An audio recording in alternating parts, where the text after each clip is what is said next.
Hi guys! Luto na ang aming malunggay chips. Ayan siya.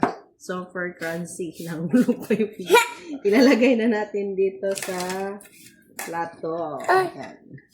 Ayan siya. Napaka-crunchy pa rin.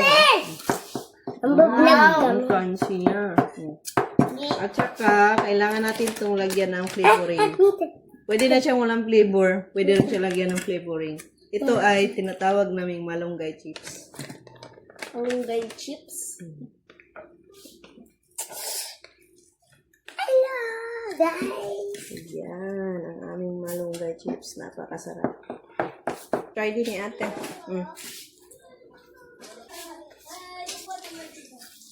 Sobrang sarap! Ang sarap. Sobrang sarap siya. Para siyang fries na barbecue flavor yung chips.